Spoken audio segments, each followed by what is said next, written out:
So, Andrew, I'm going to ask you to do me a favor. I want to hear your take on this flexing of Thursday, as I mentioned. And if you can do it for about 1 minute until I get situated here, I would appreciate that. And like I said, I don't like this. I don't think it should happen on Thursday night games. And I say this on behalf of people I know who travel to games, because it's very difficult to travel these days, as you know. You're in a situation where you're trying to make plans 3 months ahead of time or longer, and then you get victimized by this. And I'm sure the people who said no to this, and there were 8 owners who didn't like it, including Art Rooney II, they had that in mind. Your thoughts? Yeah, I mean, the NFL basically made a deal with Amazon that is one where the Thursday Night Football is now turning into one of their biggest marquee events, that they want these games to be really good games. They don't want Al Michaels on the air like last year openly complaining and talking about how boring and unwatchable these games are. So they got in with Jeff Bezos and Amazon. As Jerry Jones pointed out today, only 7% of fans go to stadiums, which was really a slap in the face of those that do not only spend money on season tickets, but the air travel and accommodations and everything else that goes to being a hardcore NFL fan. So you're right, Bob. Those people kind of get sent off to the side or the wayside with this move.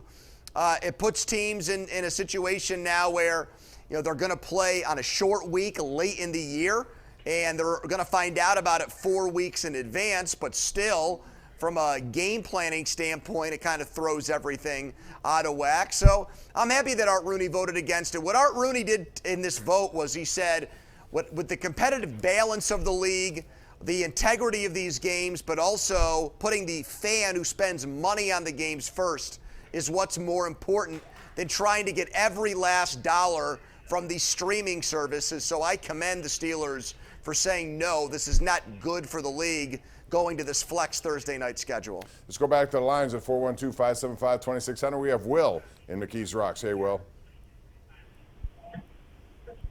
Will, go right ahead.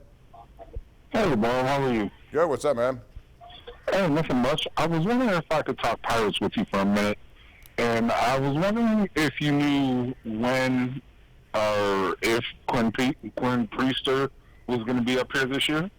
You know, I thought there was a chance tonight, maybe, with Ortiz struggling in the first two, but I'm glad they went back to Ortiz. You know, you got to give guys some ample time before you make a decision on them. And Quinn Priester has put it together. I think he's 4-0 in his last 5 starts. He's got a 1-something ERA. He's figured it out after a very slow start, Andrew. So it's good to know that. Not that I think I would do anything with the starting rotation now, especially if Velasquez gets back, but he's one of those guys down the road who needs to be up here and needs to produce. Yeah, I actually think he's probably closer than maybe any of these other guys that we talk about. Could this be a situation like Garrett Cole from 10 years ago where we see Priester in around mid-June come up and give this rotation a big lift? I think he could.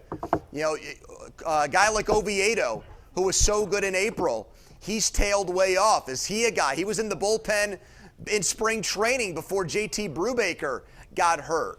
So I could see Priester sliding into that spot potentially.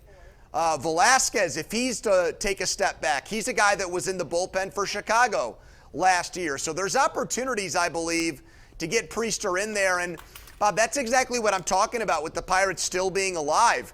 If this guy comes up and major league hitters haven't seen him, he's got overpowering stuff.